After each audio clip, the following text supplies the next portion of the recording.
Hello, welcome back to the throne. I'm Lorenza Nicole Molina, aka the Black Butterfly Queen. And what a day. I don't know how everybody else's day is gone, but what a day. How is everyone? I am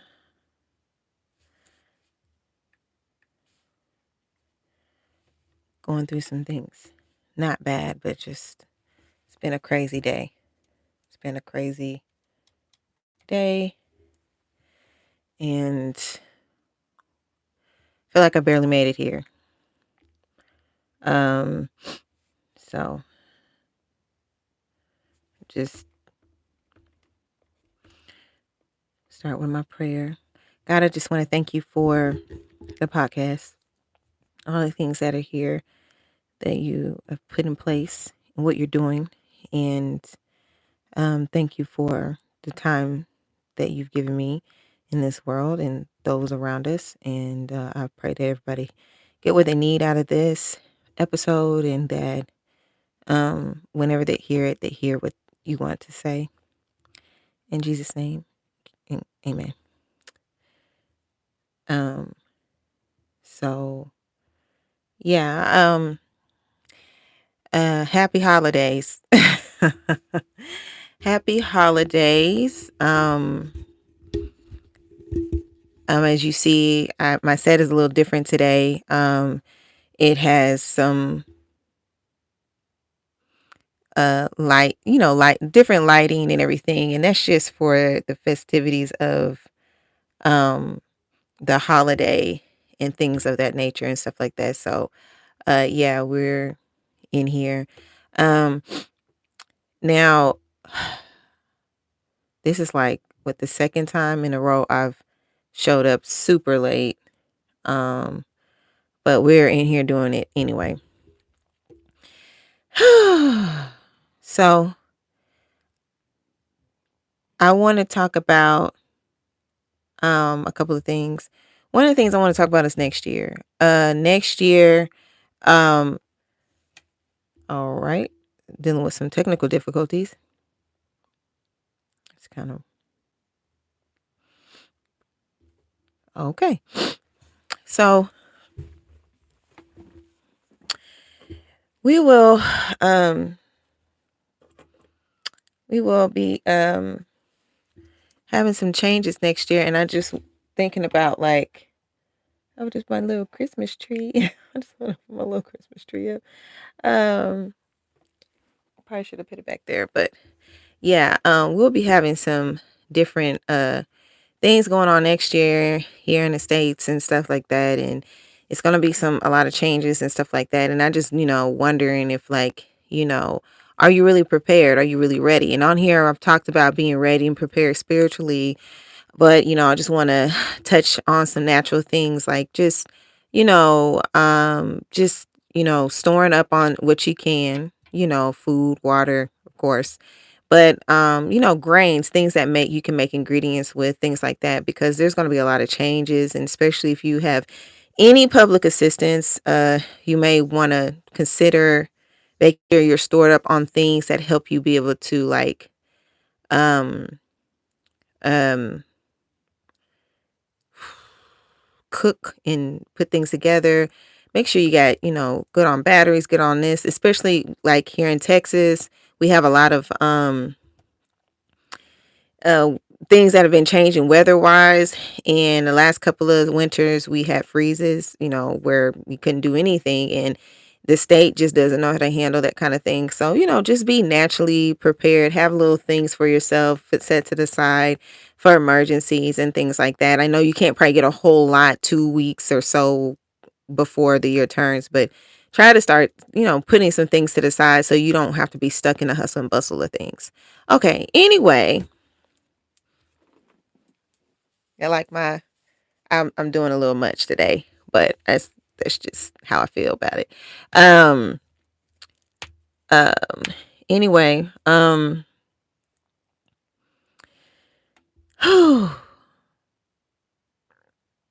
growth and rest. I think like one of the things that I've gotten out of this year, there's a lot of things I've done this year, and the year started off, kind of, it seemed like okay. Then I had some losses and it affected me. And, I'm thinking about those people now.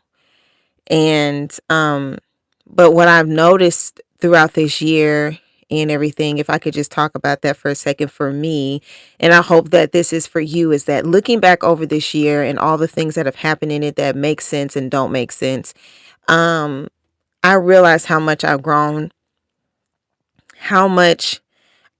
in certain areas, like what I just won't put up with and things like that. And the things that used to bother me just months ago, like the things that used to get to me a lot more, get to me way less. It doesn't mean like I'm fully over stuff or fully perfect or fully past certain things, but it's just like I notice growth. And I think like if you can't walk away from this year with anything else, it is important that you look back over the things that you could be more upset about, you could be more frustrated about, you could have been spending more time on it, but you should look over your growth as a person. Some things we identify with for so long, we don't know we even need to grow in that. It just becomes a part of the way we move. And what I feel like as our transition happens and we become more of who we're being called to be is that there's things that have always been so consistently a part of our lives that now that they're coming off, it's almost like, it's almost like, oh, I didn't know that. I didn't know I could just not feel like that. I didn't know how much I was dealing with an anxiety or staying in fight or flight mode or stress or a concern or fear. And now like it's just like revealed, pulled back and removed, and who you are underneath is just peace. More at peace. I'm not saying everything about life is peaceful, but there's some things that you used to maybe talk about for a while or whatever, and you just don't have anything to say anymore. I feel like most definitely I've become less explain. I don't want to say talkative. I'm talkative with the right people. If that makes sense. But I talk. I don't want to. I don't feel the need to defend my point. I don't feel the need to defend what I'm saying as much now. It's more exhausting to try to explain or defend myself. Even when I have the right to, it's just too much. And so I feel like there's all this growth that comes when you are beginning to transition into another life. Your life, and it sounds so weird because it sounds like I'm talking about death, but when you think about it, it is the old you dying. And we talk about killing the old man a lot, when we, as believers and as things like that, or some people just quote that scripture even when they don't believe, because it's still relevant when it comes to you can't be who you used to be going into something new. And so I feel like I just have shed some things, and I'm in a process of shedding. I just feel like, things are just being removed. I feel like I just don't need certain things. Certain things that were what I thought I needed, and I was just talking about, being prepared, right?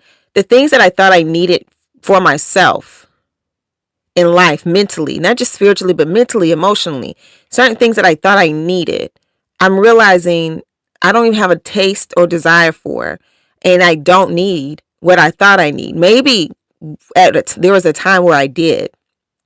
Maybe there was a time where it was really relevant and important, those things. But it's just, I don't need it like I did before. And I outgrew my old self, or I have just transitioned to more of who I am. I heard somebody today say, we don't really choose who we are. We discover who we are. There's this lady, I don't know her name right now, but I saw her speaking on a reel today, and she said we don't choose who we are, we discover who we are. And that there's a lot of times that we've worn masks. This is what she was saying. I really wish I knew her name, but she was talking about we wear masks and we don't realize we're masking throughout our life. We don't realize we are masking in our situation throughout life. Like as a kid, you know, the social norm, what's socially accepted, and it doesn't have to be the most extreme, obvious things that are socially accepted. Like, oh, do you have the latest outfits or the latest clothes? But it's just social constructs of words, or, you know, how, you know, when to talk, when not to talk, like things, jokes, reading the room, you know, what's acceptable in society. You don't look at people, don't stare at people too long, don't do this, don't, be polite. When somebody walks past you, say hello. Like little things. Some things are, more geared to region or country, but you get what I'm saying. Like there's certain things that just social body language, social constructs of all kinds that we are used to living with, that it creates sometimes a mask that we have to give. So there's two parts. There's the mask that everybody sees, and then it's you. And you don't think of it as a mask. You just think, when I'm out, this is how I approach things, or when I'm around people, this is what I do, because that's what we're taught. That's how we learn how to communicate things to each other. We all look at the same alphabet or language that we're in that country or whatever, and you use that to identify ideas that all of us may have, so that we'll be able to communicate to each other who each other communicate our thoughts and ideas to one another. So we identify apple as an apple. Everybody calls that an apple. That's a language can be social construct, because it is the apple. Everybody calls it apple. Now, if you start calling it a jigamabob, people are like, but that's an apple. Why don't you just call it an apple and make life easier for you? So everybody bends to that, because that's what helps us to communicate or convey something that's going on in us. We have different things labeled for different reasons. And when we do that, we have a language or a written language, we have math, we have all these things. But sometimes it can get to the point to where you're labeled, and everybody has an idea about the way you should be. And you only know how to show up in that way and speak through that filter. And when you do anything outside of that, it confuses people. Like, what do you mean? What are you talking about? Because they have labeled you as this thing, this person, right? So when you do anything outside of it, it doesn't make sense. And we grow up living under the label. The thing that helps everybody, it helps generalize who you are, so everybody can explain the idea of what you are to each other. Now, sometimes it is even that idea, good or wonderful or whatever, can be misconstrued if certain people have a certain idea of you and it clashes with another idea of you. And so the thing about people is that we're more complicated than an apple. You know what I'm saying? There's more layers to us than an apple. We can call an apple, but when we want to be more specific, what is there, like 87 different types of apples in the world? If we ate one apple, one apple a day or a year, whatever, it will take forever, right? To eat all the different types of apples. I forgot how many different apples it is, but it's a whole bunch of different apples. And so we have the idea of an apple, but then there's a green apple, a yellow apple, a red apple. There's apples that have a different color inside that aren't typical. There's there's the Granny Smith apples. There's apples that are under a certain label or brand. And so now it starts getting more specific. And I think, like, if we were the apple and everybody say, okay, that's the yellow apple, and they explain you as the yellow apple, and then everybody in the world looks at you as a yellow apple, but then there's somebody who kind of sees you as an off green or off yellow. No, they're kind of off yellow apple. And then, there's the opinions formed around that. But what if this whole time people have been looking at you as an apple because that's easy for the world to identify you and put you in that space, but really you're not even fruit. You're maybe a vegetable. You may be an avocado. You may be an avocado. Well, avocado is a fruit, but you may be something completely different, but you live with the identity so that it's easier to just try to explain how you feel about things through that filter.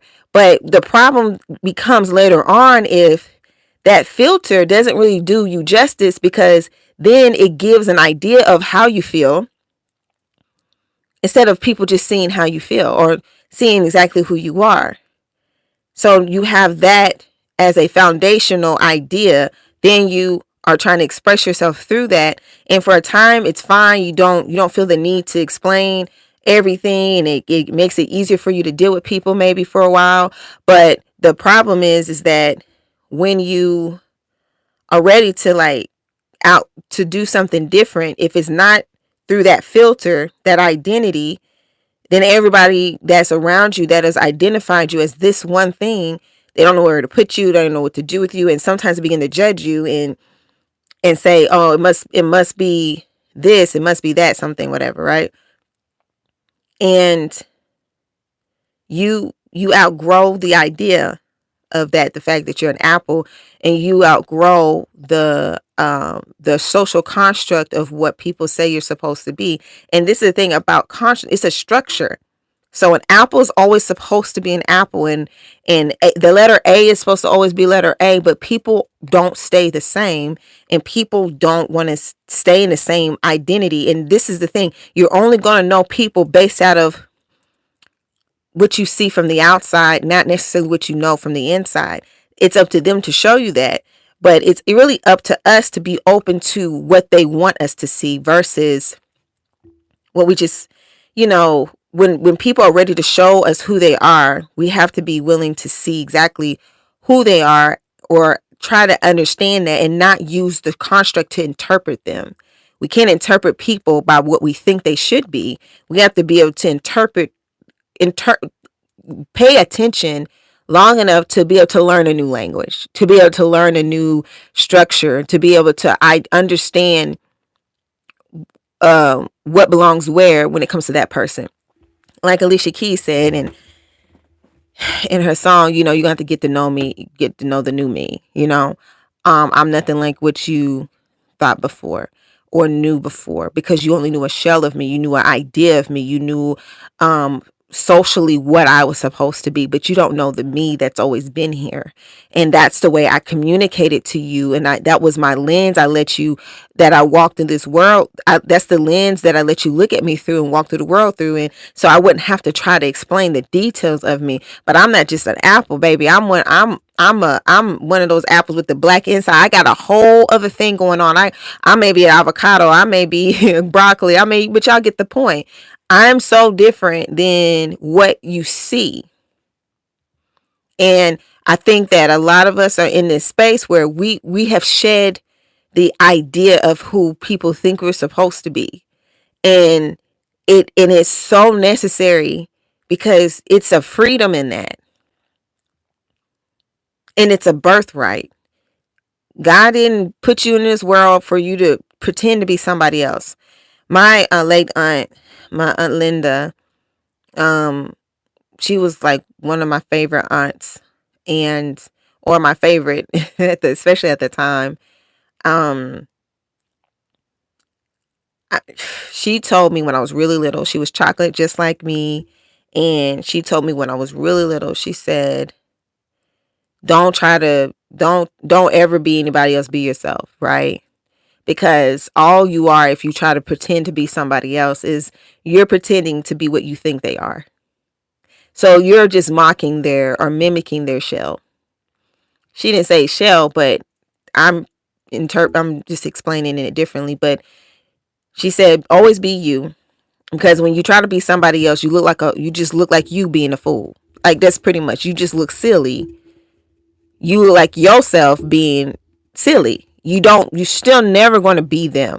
So you might as well learn how to embrace being yourself. And I didn't know all the things I was going to go through as a black woman or a chocolate dark skinned girl or things like that. But she knew how important that was for me to live live by that. And since I saw her being who she was, and honestly, I saw, all the ladies in my family just be them. You know what I mean? That as much as I went through and how people kind of beat me up on things and treated me a certain way and put me in their box and called me what they thought I should be. And I had to, I felt like I tried to defend it, but no matter how much I tried to defend it, it was defending it through their lens, right? So they still heard it in a certain way. And then with all that, I still never wanted to be somebody else. I may wanted to not be treated bad just because I was who I was. I got tired of that. I got tired of that. See, sometimes people hate being who they are, not because they feel like something's wrong with who they are. They hate being who they are because how they're treated because of who they are. Because of well, you're this, so you should be this. You're dark skinned, so you should be this. You're female, so you should be this. You are this apple. And so this is how you're supposed to taste. This is how you're supposed to show up in the world. This is what I think of you. And if I don't really like apples, then I don't like you. But you don't even know, because there's so many different types of apples. There may be an apple you like, but if you put all apples in one category, then you can't see or understand the differences, because you put it all in one category, because you had that one experience with that one apple, and now all apples are bad.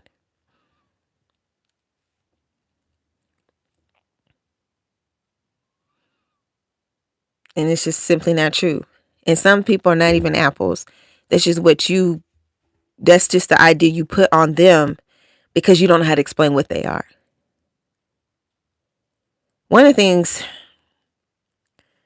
trying to see where, one of the things is,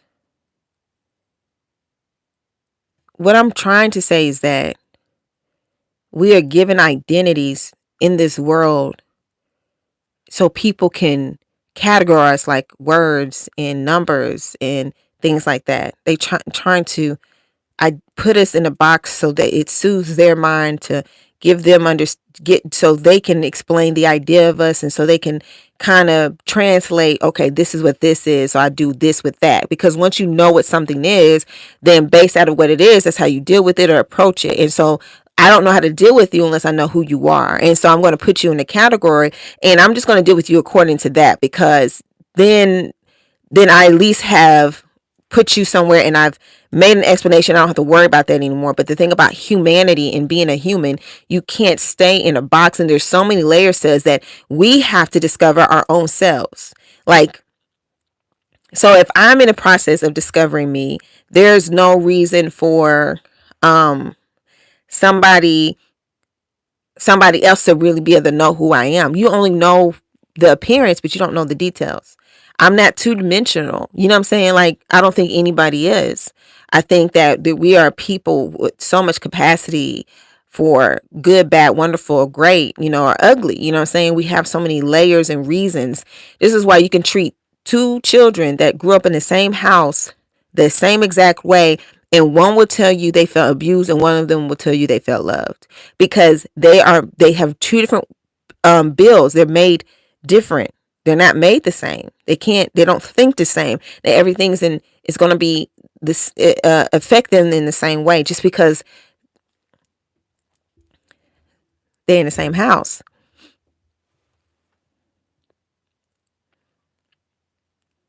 So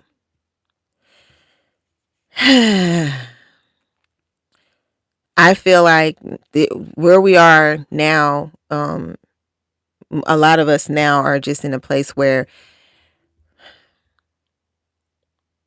we are taking off the shells and taking off the mask and it's just time for us to be us. And if people can't interpret that and they don't know where to put it, can't find a language to explain you, then they can just be quiet and watch you be you. Okay? They can't figure out where do you belong, where to put you. You're not like this and you're not like that, and I don't know where to put you. That's not your problem. And quite frankly, them trying to put you in a category or what they think, I heard somebody say, how somebody think of me is none of my business because I'm being me. You know what I'm saying? Like, if I directly hurt you, then okay, I'm gonna come and I'm gonna apologize and make sure you know that you deserve, you're worth respect and an apology, because we all do that when somebody does us wrong, right? Doesn't always happen, but we'll do that. But if I ain't did nothing to you, you just have a problem with me because of an opinion or gossip or something like that, what's that got to do with me? I'm still gonna be me, and you're gonna keep trying to find ways to put me in a category. Well, why are you wasting time trying to put me in categories? You don't even know who you are. And there's a lot of people that are gonna try to put you in categories. Meantime, between time, just go ahead and be you, because they're not. Why are we? We don't need to wear the mask anymore. We don't need to, you know, show up for what people say is the social construct of personality, or where we come from, or stereotypes and things like that. Like, that's what stereotypes are. They are the things in the society that say that people are this or people are that, and just because I look a certain way or I speak a certain way or I have a certain vernacular or I may dress a certain way doesn't mean I am a certain way based out of what you think. Well, I heard somebody else say like this, like, so that must mean that's what they are. Let me tell you something in science. In science, when you first smell a smell, that is, say, the first time you smell fried chicken. Mm, mm, mm. First time you smell fried chicken, right? When you smell the first time you smell fried chicken and see it, you have a imprint memory. Your nostrils will always tell you from then on to your brain that that's chicken. Yeah. When you smell here, it's a memory that will tell your nose will tell your brain that it's chicken. How many times have you smelled something that smelled like chicken, but it wasn't chicken? Because in your mind, it will tell you that it's chicken. And if you find out some frog legs that people was cooking frog legs, and you like, that smell like some chicken. It's not chicken though.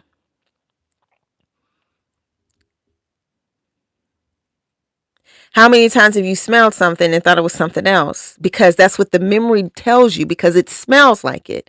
But it doesn't mean it is. I may smell like somebody to you, but it don't mean I'm them. Okay? And vice versa. And anybody else watching this. So sometimes people respond to you by something that triggers a memory for them, but you don't know nothing about what that person did. See, because my thing is, the chicken never smelled bad. But did the chicken give them food poisoning? And so now every time they smell chicken, they don't associate it with the initial response. They associate it with what happened later, the aftermath. And so when they smell you, and you smell like some chicken, some fried chicken, smelling good, and they respond to you like you're not good, and you're like, but I ain't do nothing. That's what I mean. People put you in categories. People put you in their own categories. There's a general category that we do, which is, stereotypical, but then there's personal categories that people put you in. And when we're people we're supposed to learn from our mistakes. Well, when I ate chicken and I threw up, I don't want to eat chicken again. Right? Fried chicken. They smell like fried chicken to me. I don't want to be around them again, because I don't want to regret it, taking them in, and then I feel sick later. I feel real bad on the inside. I can't trust them. I can't trust what they're bringing. And we do that with so many people, and we miss out on people because not everybody is who hurt you. And everybody is who hurt you. Not everybody's who hurt you. So, but going back to the identity thing, we're shedding skin like snake skin, taking it off, coming out new, shiny and brand new. And you don't owe nobody an explanation of what that is. I'm going to be honest, like all the things that I've been going through this year that has helped me to shed some things. I really don't have a full language for it, but it feels right. It feels like me. And it feels like that, like the lady said, we don't choose who we are, we discover who we are. That's what it feels like. It feels like I'm waking up from having amnesia. And I'm slowly beginning to remember who I am. I feel like that's what finding purpose is like. That when things start kind of aligning that you can't explain, and it makes sense, but you never experienced it before. When something feels familiar, but it's so brand new, it can scare you at the same time. It's like amnesia. Beginning to remember yourself. A big part of our journey is remembering who we are. At one point, we knew who we were. We came down in this world with everything. But this world has a way of making us see ourselves through their lens and feeling like we have to show up that way in order to be able to socialize and connect. But one of the things this lady also talked about was we build our lives around the mask, around the identity. And then one day we realized that mask is not. It's been taking a lot of hits and it can't stay up no more. And then everything starts crashing. And then sometimes people, because they are so afraid of living without the mask, they really stop living, unfortunately. Some people going through a depression because that mask is a security blanket too. It's not just how people judge you, but it's also what you get to live behind and hide behind. And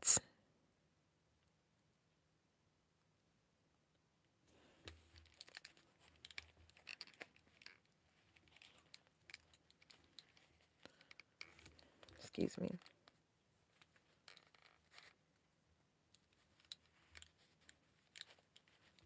So, skin the rinky dinky dink, skin the rinky doo. I love you. I don't know why I thought about that. Anyway, that is like really pitching. What is going on? Like, let me scoot that. That'll help. Okay. It's just anyway. So sometimes, we have to work on accepting the you that you didn't know. You're not who you think you are. You're not who you think you are. I know that sounds weird, but you're not who you think you are. I mean, and there's some things that you know about yourself. I'm gifted. I got this. But you're not who you think you are. Your purpose is going to call on stuff out of you that you're going to be like, yeah, I don't do that. And notice the things that you don't want to do and where you're jaded at are the things that you're going to be called on. Do you think it was by coincidence? Because the enemy knows who you are.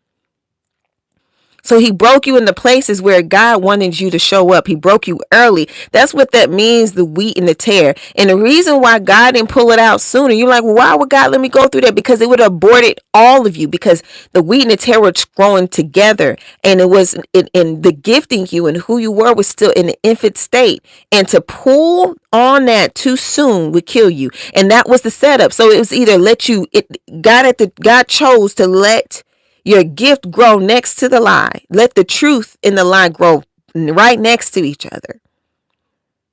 Because it would be better to debunk the lie later than to take your life because it was in jeopardy of believing a lie. Your life is too important. You are too important for God just to take you out of this world just because of what has happened.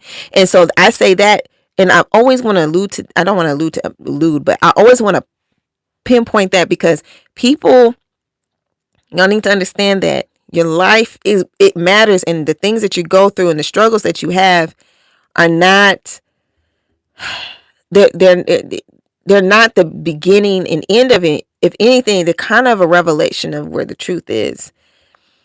So a lot of things that we say we're not going to do and all this stuff, that really be holding us back from being who we are. And then we'll be sitting here frustrated and angry and mad and unhappy and feeling empty and all this stuff, feeling all this kind of emptiness. And the reason why is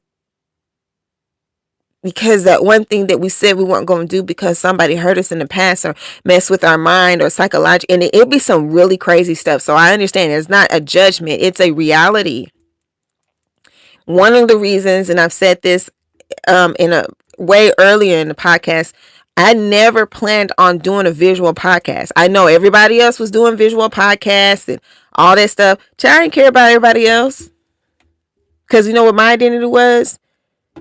Not doing what everybody else do. That was part of my identity. So if everybody else is doing it, I ain't gonna do it, because I didn't like feeling like I was following the crowd or trying to be popular or trying to do what's, I hate that. I hated that. It just felt like it took too much energy. But at the same time, I was also used to being rejected. I was also used to being judged. I was also used to being, so I knew not to even set myself up or put myself in a position to where I had to deal with certain things. I was like, I don't have a desire for that already, but I really don't have a desire for it, because look how people have done me. Then I didn't have a desire for it because I've, had some traumas when it came to church, when it came to ministers, when it came to family, when it came to, for a lot of reasons why I didn't want to be on no screen talking about, I mean, I love the Lord, but this was not what I was planning. You know what I'm saying? I didn't even want to be on a podcast.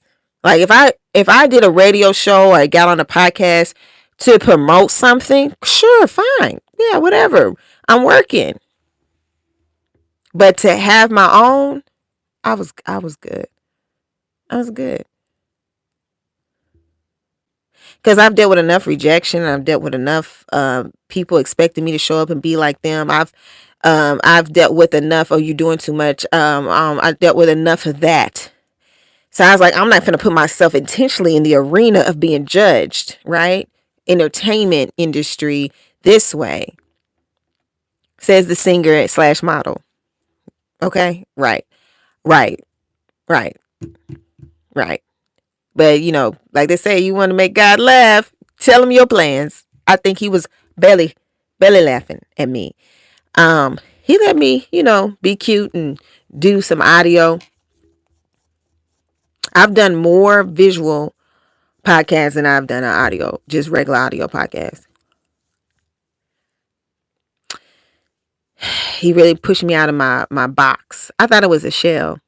It was a box. I thought I was breaking out of a shell. I was stepping out of a box. I had been living in a box that I thought it was a shell. I thought, I'm just, I'm becoming this beautiful butterfly. It just takes time to grow. No, I got put there. And then I made my home in that space. And I'm trying to tell you, Some things aren't breaking the shell. It's not about breaking shells. It's about you literally just stepping out of your box. You've been living in a box. This is not about do you have the wings to fly or the legs to run. You have all the things that you need. You've been living in a box. Believe me, I know what boxes look like. I lived in one, okay?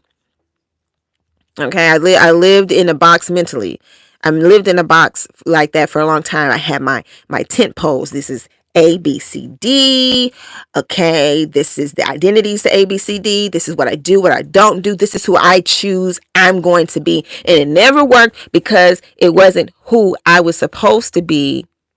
Because we don't choose who we are, we discover who we are. And what I mean by that, you can choose how you want to be and how you want to show up in this world, how you want to identify verbally to everybody else, what you want to confess is identity, but it don't mean that's who you are.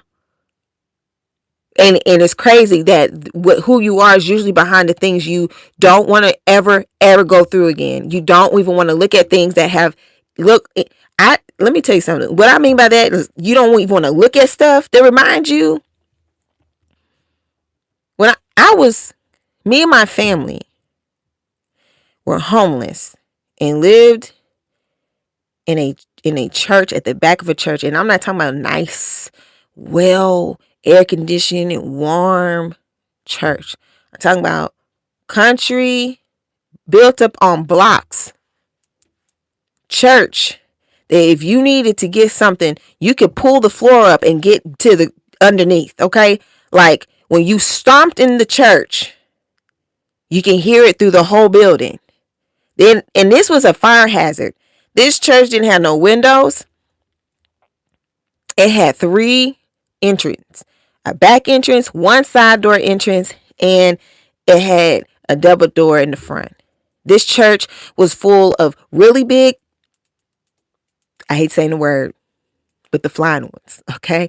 And rats and mice, but a lot of rats, okay? And next to a junkyard.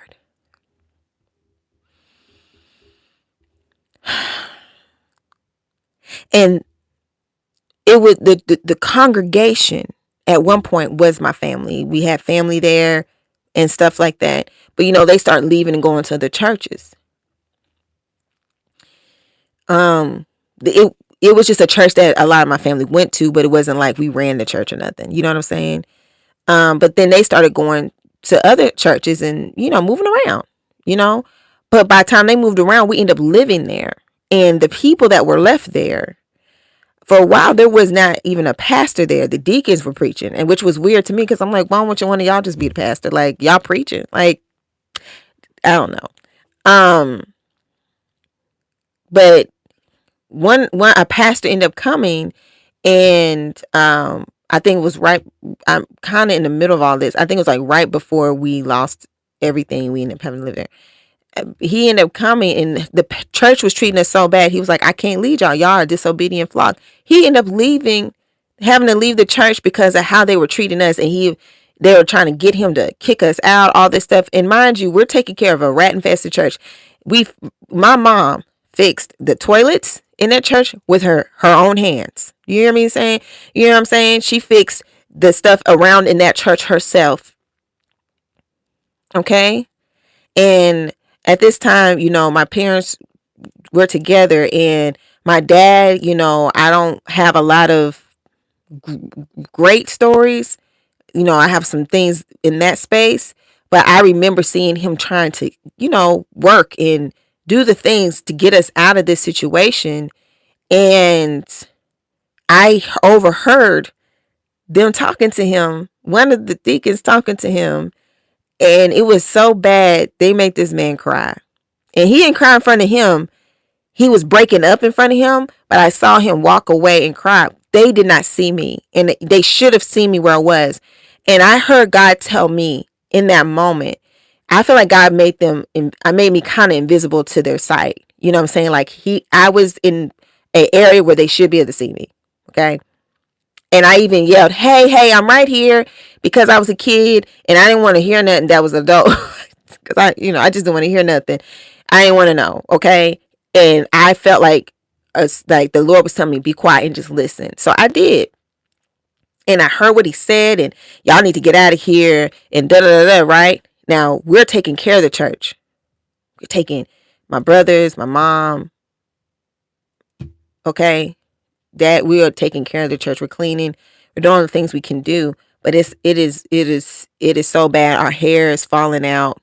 You know, we're all starting to get bald spots in our hair because of how infested that space was. And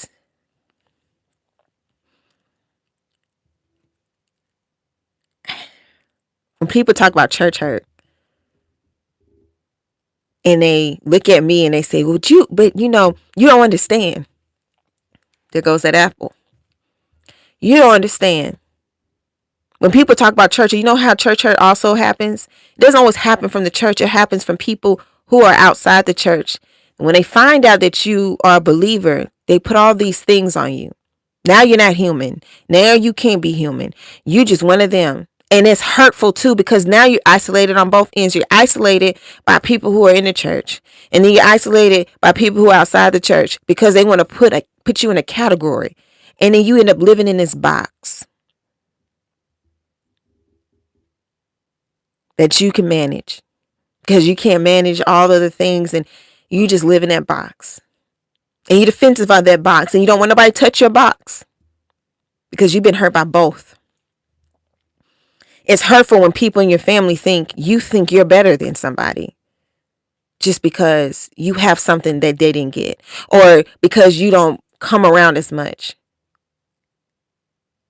But to be honest, I've always been to myself. My energy has always been the same. And it's crazy how people will treat you or think of you because they keep putting you in this idea, oh, well, them over there, they're that's how they are. Or you get identified as the family who's always the charity case. When you're so much more. You're so much more. And then when you start doing better, people can't handle it because, say, they put you in this idea, right? They made you a certain apple. And you got to live that, because then when you do that, it messes with the flow of their life, because they need you to not win. They need you to fail so they can always say, well, at least I'm not them. At least.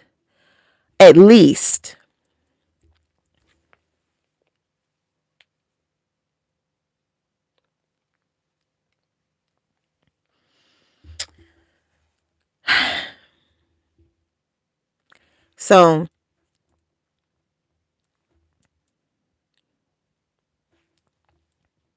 the church was more clean with us in it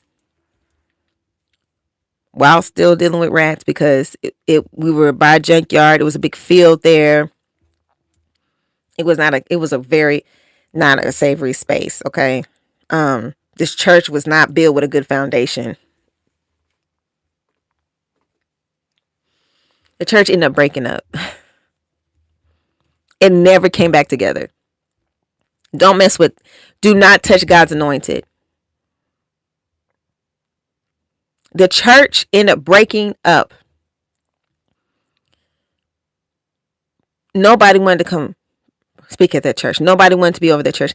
And it was called Life Church. But back to me hearing him tell my dad and all this stuff, all those things and everything, and then see my dad break into tears as he was walking away from the man, walked away from him. He was just in utter shock, and he turned and he started walking towards the back. Y'all, they said this in where the pews are, where the congregation sit.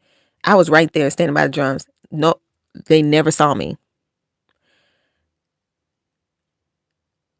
God told me, know me for yourself. I was 8. He told me, know me for yourself. This is not me.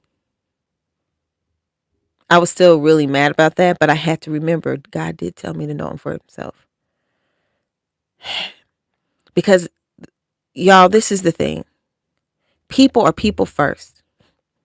We can say we believe in this, that, and the third. But at the end of the day, people are going to always people. And we can't put believers or non-believers or people who say they're Christian or not Christian, whatever. We can't put it in a box, because there's some people that believe in God, but they never identify with the religion of Christianity, like the way it's set up now, but they identify with God himself and Jesus. Like they believe in Jesus, right? But they're not religious. They don't know how to fit there. And they will have faith out, you can't measure the level of faith that they have. And then there are people who've been in church their whole life and don't believe a lick of nothing they around, okay? They put on the box. They put on the shell.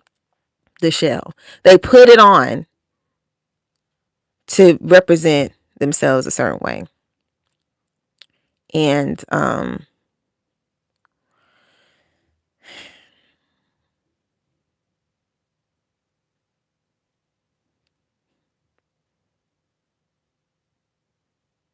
we sitting here putting people in these categories and not understanding that humans are going to be human and all that. People holding people to this standard. Oh, well, you're supposed to be this, you're supposed to be that. Why in the middle of what you telling me, you know the rules so much, then you go do what you say you don't see me doing.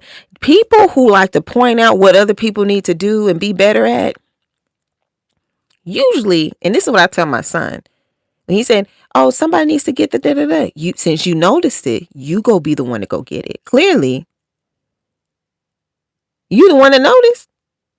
To me, that's a sign that you the one that need to go do it. Oh, the dogs need some food. The dogs need some food. Okay, son. He's my youngest. You can do it. You go get the dog some food. Cause you're announcing it. That's cool, but you also capable. So you do it. Thank you for letting us know. But you can go do that. So when you're announcing what people need to do and how they need to change, you go do what they're doing. You go do that. You go ahead and step outside of the box that you in, and you go do that. Don't be pointing fingers from your box. You just go ahead and get out your box. Go in their box, and you do it better. You go do it. Since you see the wrong and all this, and if you're not going to do nothing, be quiet. Because what is the purpose of talking about things and talking about people? Is it to deflect from the fact that your box is hanging on by a few straps of duct tape? You want to keep pointing to distract everybody from you? Not realizing the louder you get, the more attention you actually draw into your own box. You're not smoke screening anything. We see you.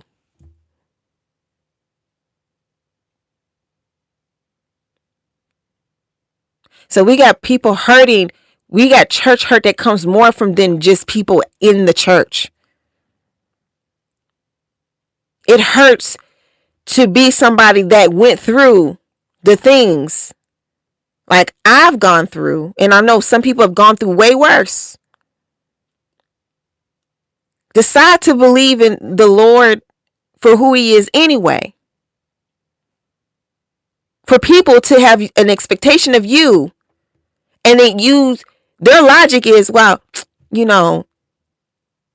don't really trust people. And sometimes they don't trust people, not even from their own experience, just from their mama or their daddy experience. But you don't have no direct experience. And then some of us have direct experience. I don't like when people try to tell me, oh, that's a you thing. No, I believe, and this is what God told me to do, and then I'm just doing it. I'm a human, imperfect human, doing the thing that God told me to do for my life. That's it. I'm not better than nobody. I'm not greater than nobody. And your expectation of me or whatever your identity of me is or whatever how you want to paint me is irrelevant to me because you're not the one who made me. You know what I'm saying? It's irrelevant.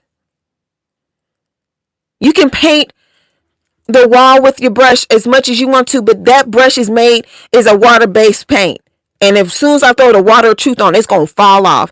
You can do what you want to do. You can think how you want to think. You can believe what you want to believe. But I never fit in the box. So that's why, yes, I did have a problem with coming and doing podcasts and stuff, because I didn't want to ever be in a box. Not realizing in that I was creating a box. The box of I don't need nobody. The box of I tell people who I am. I don't need nobody telling me. I don't want to be these people, A, B, C, and D. So I don't want to do A, B, C, and D either. When you make choices based out of bad experiences, you're not making the best choice. You should always consider your experience, because they're experiences. What else do we have to go off of? But you can't make full decisions off of, hey, how you doing? You can't make full decisions out of bad experiences and then say you believe in God and then be mad at other people when they don't do it right. Well, God was like, well, I told you to do it. And I told you to do it. I told you to do it. You didn't go do it. And now you want to talk about how somebody else is doing it? It's not.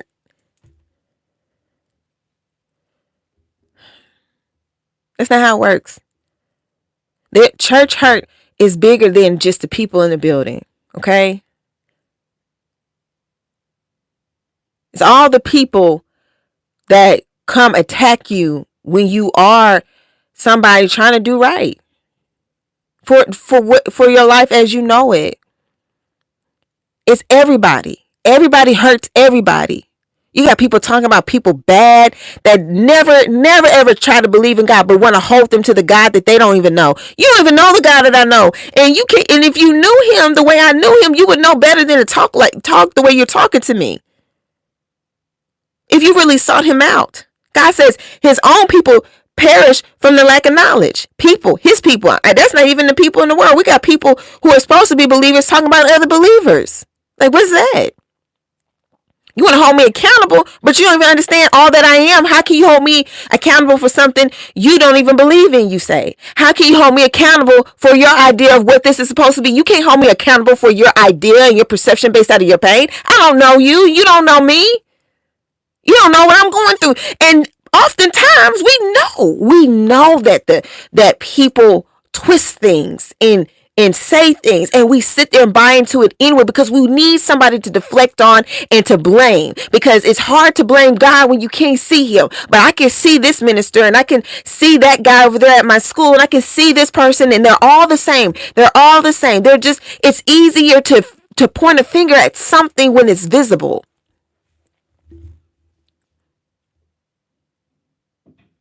When you get mad at people for being them because you don't know how to go be yourself. When you get mad at people because you don't know how to you don't know how to just love you. When you got secret jealousy.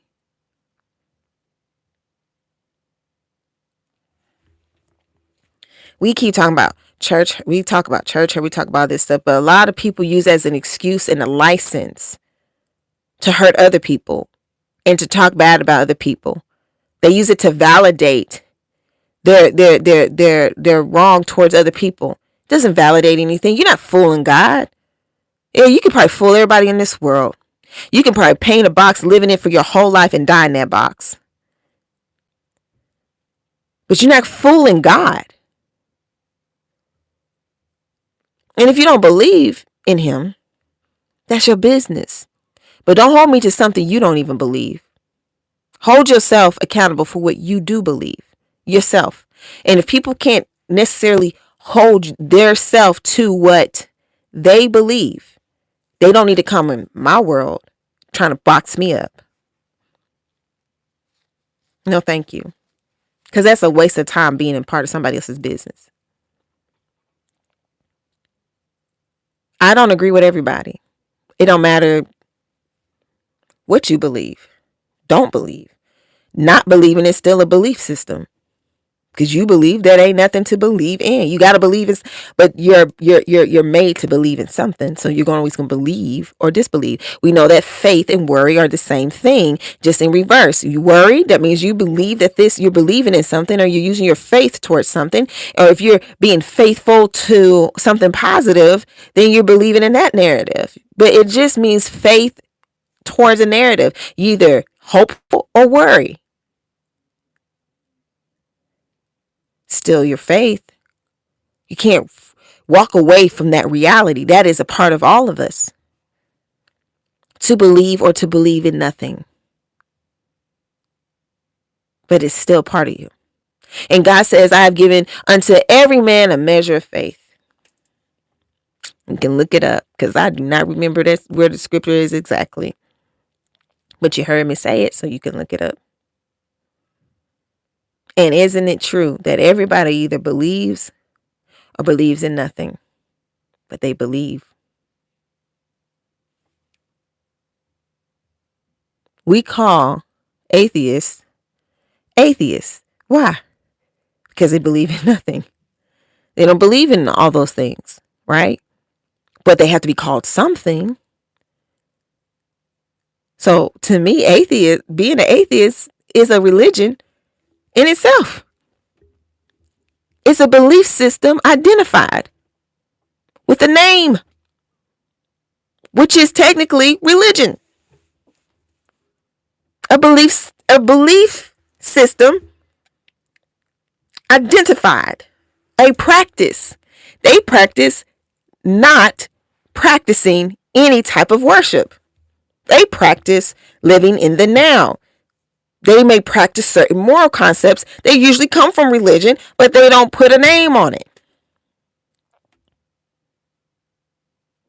They have a certain lifestyle according to their belief system. So everybody is a part of their own type of religion. Because we love to name and title faith. And that's what religion comes from. But faith is given to all of us. And how we decide to use that and lean into that and walk in that is what God is going to look at. He's not going to look at how you had a problem with somebody else. He's going to look at, what did you do with your time? And even if you don't believe, say you don't believe in nothing, I'm saying you don't believe in God, don't believe in any of that. Still, what if this is the only time you're going to exist? Do you really want to spend it talking about other people and what you think they should do? Do you really want to spend your only time in existence, your only time to be you right now, in a box?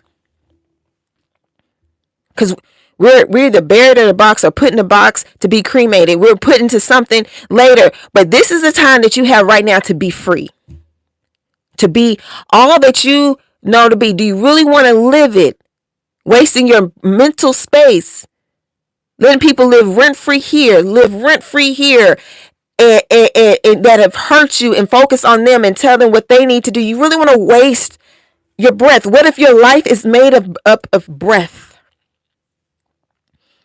You have a billion breaths, and then you use all of them on talking about people, and then you wonder, then you die. Do you want to spend this existence? Even if you say you believe in something more, but you still don't believe in God, right? But you believe in karma, you believe in reincarnation, or whatever it is that you believe in. Do you really want to spend this existence, though? Do you really want to spend this time that you're aware of and conscious of in this moment? How you know yourself now? Talking about other people? Or do you want to hold yourself accountable to who you say you are? And I'm not talking about in an arrogant manner.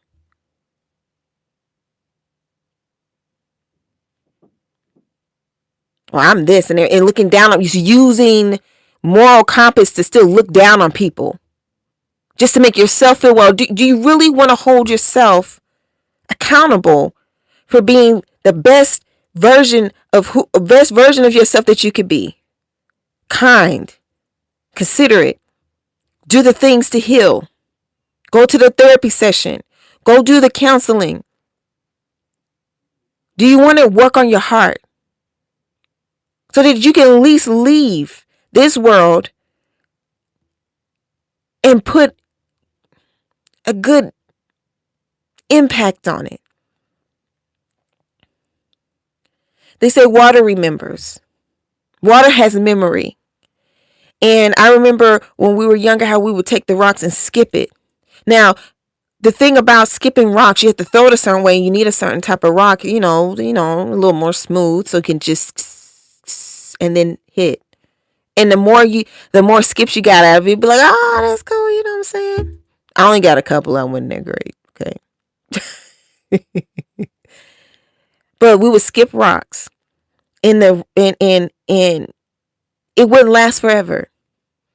But watching that rock bounce on the water and then sink into the water, how many times can you get it? But do you think just because it went out of our sight and out of our mind that the water didn't remember?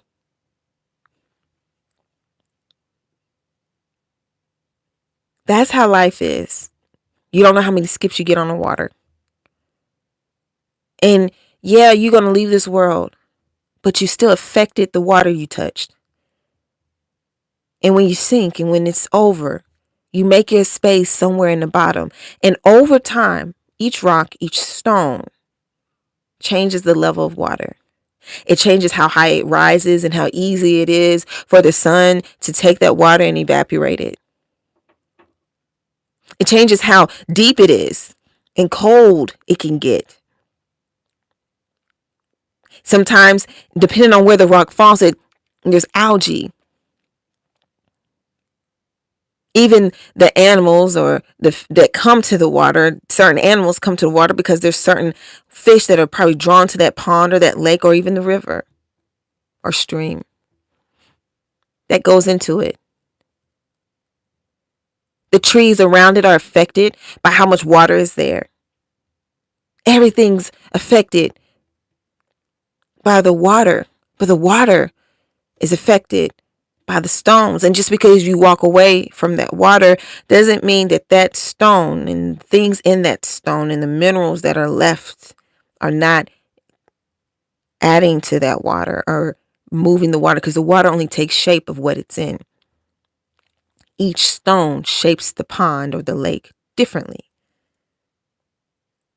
So yeah, your life is like some skips on top of the water, but your everlasting footprint in that world will always be added to the pond. Do you want to spend your life or your skips focused on somebody else? Or do you want to enjoy the process? I heard, was it Big Sean? He said this. Sometimes he thinks that he believes he goes on into another life. He said, but I always wonder if the way I spend my life here is the only time I experience and have friction to grow. And what if the next life I'm only as grown as much as I could only be as much as I was then. Like, that's the stopping point. Like, what if this is my only opportunity to really be the greatest I can be on the other side of things?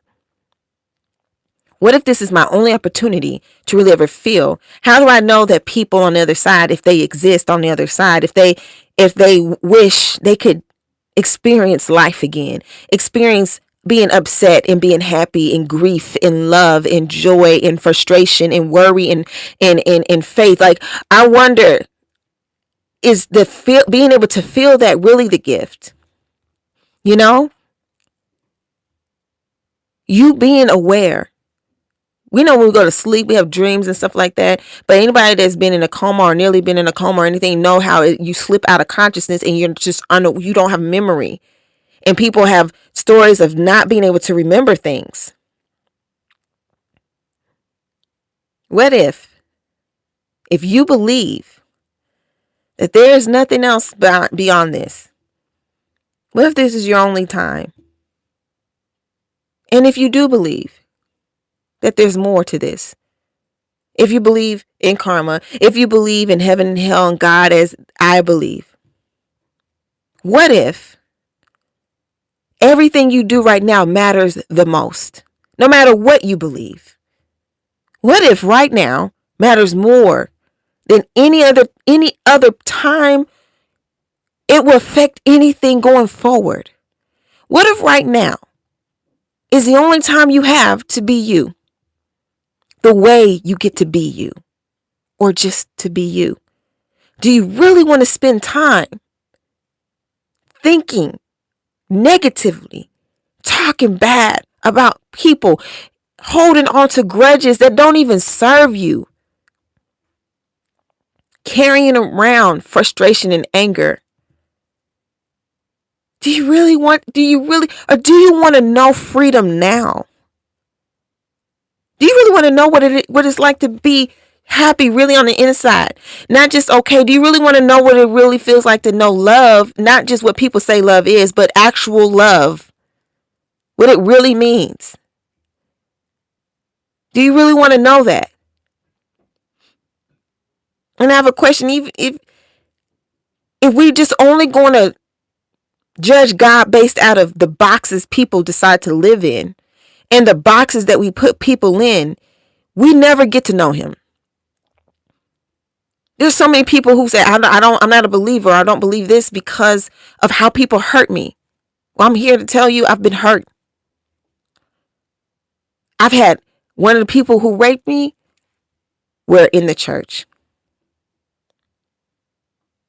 People talked about me and my family trying to kick us out. The church people. Just because people at church don't mean they're not human first.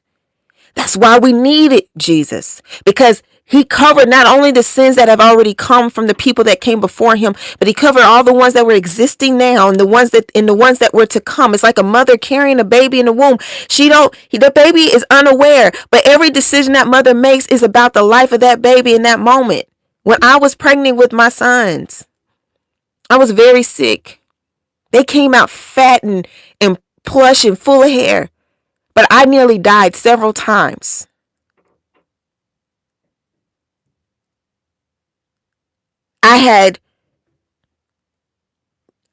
Because I had anemia on top of another rare condition, HG. I had one of the worst cases off the charts when it came to my health. And I had chronic anemia. So my skin was peeling. I was losing blood. I couldn't hold water. I could not hold water. It was like my body was eating itself alive. It was from the inside out. It was horrible. I couldn't even eat food for months because my stomach couldn't handle food on my stomach. My stomach was so tore up. My throat was tore up. I could barely talk. I couldn't be in the light. I had to sit in the dark. I had to go through hell. I was on fire on the inside. When I was in the hospital and my son was with my mom and my brothers at the house and everything, and he wanted to call me when I was pregnant with my second son. When he wanted to call me, I would do everything I could to talk to him on the phone, but literally I would start having nosebleeds because it took so much just to speak. And I was in the dark place. I couldn't look outside. I couldn't handle sunlight.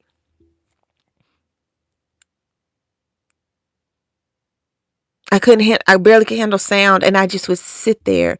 I couldn't sleep because I was in so much pain, and they couldn't give me a lot of things for pain because I was pregnant. And they asked me do I want to abort because my life was on the line. I said no. This is just what I got to do for him to be here. That's what Jesus did at the cross. When you were yet unaware, he was fighting for you. He's fighting for this life that you have. He's fighting for you to know this life. Even if you never knew him, you deserved to be here. You deserve to choose him or not choose him. He was carrying you to the cross. And he went through darkness and he went through hell. And when I tell you, I had the nosebleeds. I had headaches so bad it felt like something was in my skull. I could barely talk. I was constantly dehydrated. They had to make a special IV. They didn't have this at the hospital. They had to go make an IV for me and put an order in for me.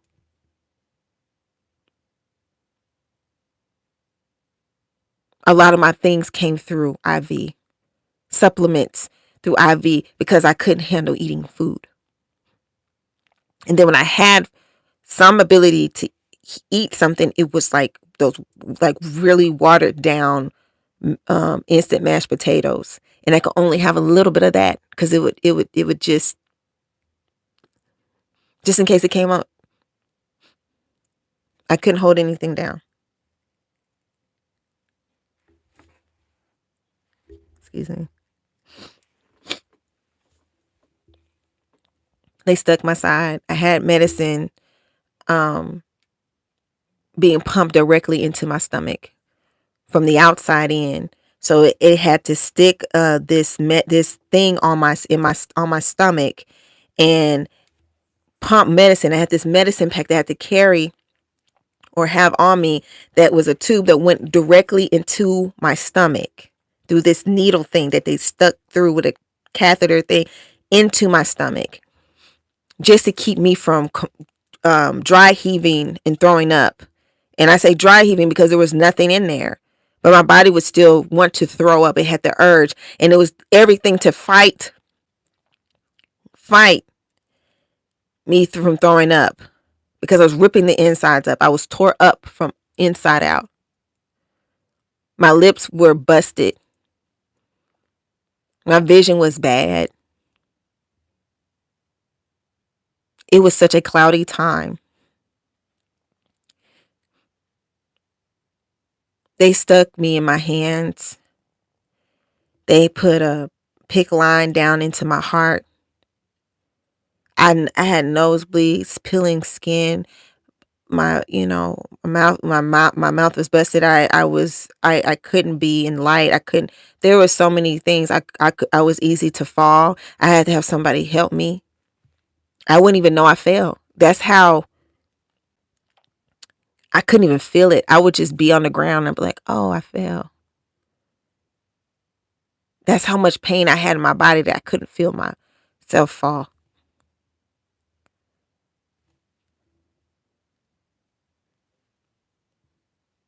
But he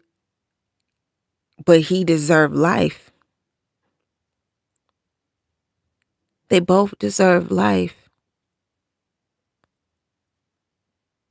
I carried them both in difficult times in my own life.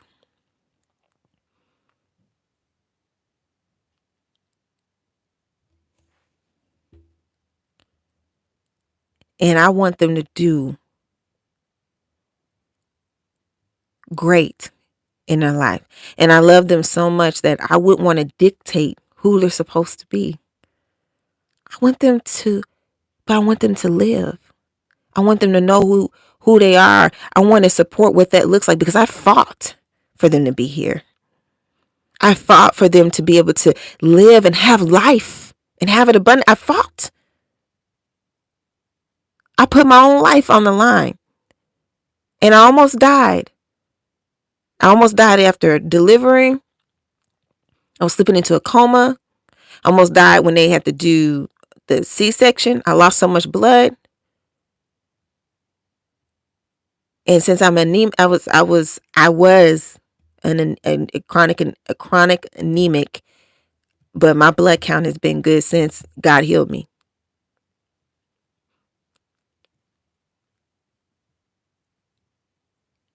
I couldn't restore the blood back fast enough, and I was slipping into a coma.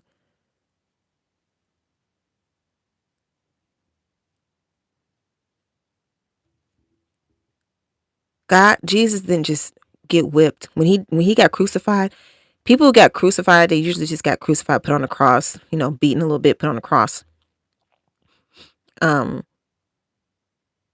But he went through a lot of more extra chastisement, because they were trying to convince the people pretty much like, that got to be enough, because like The Romans was like, he ain't really do nothing. You know what I'm saying? They still chose Bartimaeus. I mean, Barabbas, excuse me. Barabbas. And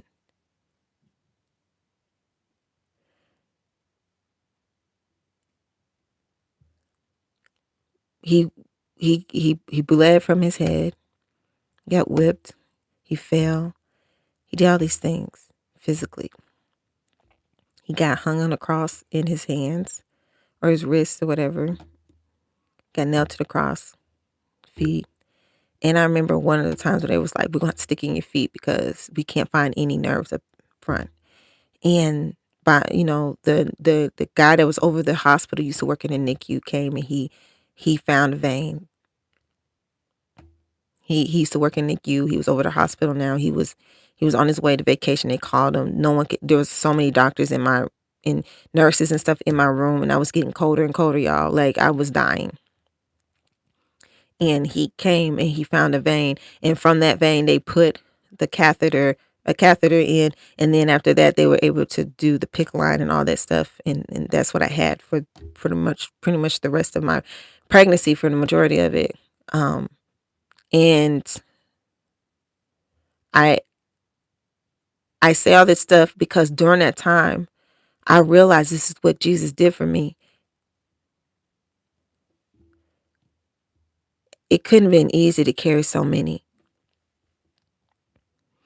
even though, because he had humbled himself even unto death. He allowed this. He was willing to die for this, for us. So do you really want to spend this life that he fought for you to have, and have a choice to be with him? Do you want to spend it putting people in a box or living in one? Or do you want to spend it really getting to know you, loving you, and being free?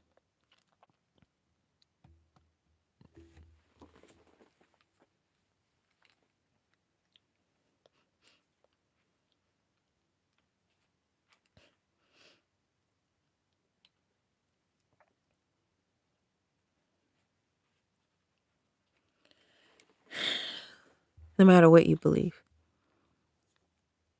But if you want to accept God into your heart today, I'm going to say the prayer. God, I know you're real. I believe that Jesus is the Son of God, your Son, your only begotten Son, directly from you. And I'm asking him to come live in my heart today. In Jesus' name, amen. There you go, you're a believer. Because it's all about confession. What we confess is what we choose to assimilate to or identify with. You confess that you're something or another, then that's the energy you're keeping. You're a believer. And being a believer is bigger than just being a part of a religion or some idea. You're a part of a kingdom. And you have sisters and brothers. And we're not perfect because we're human first. But now when God looks at us, he also sees his son and he sees his children. We're adopted back in because he doesn't see our mistakes. He sees what we chose. He sees our choice. And he sees that we chose him. And that's all he really ever wanted was you back. He never wanted you to be so worried about your triumphs and your failures and your whatever. He wanted you to know that all he remembers is your obedience, but he forgets sin. It says that he forgets those sin in the sea of forgetfulness.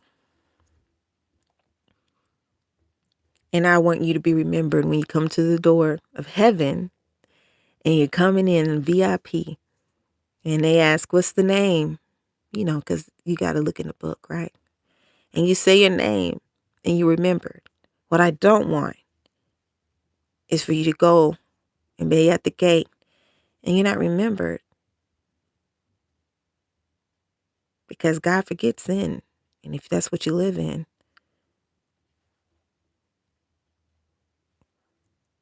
You know what I'm saying? Hey, hey sis. It's nice to see you. So I just want you to be remembered. I want you to be remembered. And don't this thing like you take this and you start believing, you start talking to God and all this stuff for a little bit and you go on about your day or whatever. Actually, this is a relationship thing. It's not just about going to church. It's about spending time with God. And if you have any issues in your relationships, then spending time with God will actually help you to deal with those things. It helps you to have more peace about who you are and how you're loved. And this is the place and this is the time now when you discover what real love is. Not just the shell or the shadow of it, but love as an identity, because God is love. When people say that, they don't know, they mean it in all kinds of ways. But love has an identity. And God's love, God is love. It's kind of like he is king. He is love. It's an identity. And his love is unconditional. They call it agape love because it's like the highest love. And it's the only true form. Everything else are shadows or faded colors of this or imitations, but they're not. His love is unconditional love, meaning you can't do something to make him love you. He loves you because he loves you. And he wants you to do good, but because he loves you.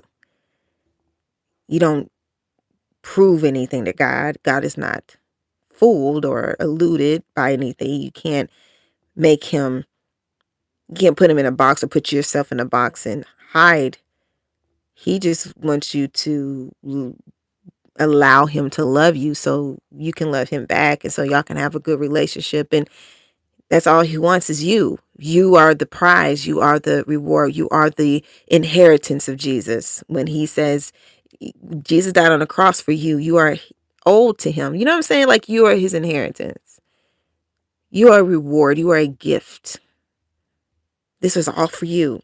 If no one else believed and you did, it would have been the same thing. This is not a generic sacrifice. This is not a generalized thing. It's very personal. Every person that he loved, he was loving them in that moment. He was loving me and he was thinking about me, that he was thinking about you and he was thinking about the next person. You don't have to like everybody, but God loves us. And at the end of the day, all he wanted was you. So, love yourself well. Try to love people well. Remember, love is an action word. It's not a feeling. You feel it sometimes, but it's not where it's based in. It's based out of what you choose to do, how you choose to treat people. Kind. Okay? And spend this life, whatever you believe. Don't waste your breath on other people and talking bad about other people. Spend your breath wisely. Act like it's the only money in your account and you can get no more. So be wise and have wisdom. You have wisdom with the way you spend your breath, where you spend it at, how you talk to people. Because some of us are given more breath than others to say more than others. And some of us have not been given that much. So you don't know how wealthy you are or how broke you are right now. But you know that you're living.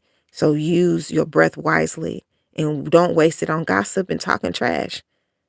If you're going to say something, let it be a seed, a fruit. Don't let it be waste. Just, okay? So anyway, that's it. That's all. That's all I got. Let's see. Oh, yeah. I have my song coming out and I was thinking about playing a piece of it here, but I don't have the thing up. So, it is what it is. But you can always hear part of it on my Instagram, LORENZA NICHOLL MOLINA. And the same as it is here on the YouTube. Just type in that, or you can type that in for TikTok, YouTube, Facebook, Instagram. It'll all pop up the same. The Black Butterfly Queen, LORENZA NICHOLL MOLINA, whatever. And you can see you could see, a clip of, or a sound bite of it. But also know that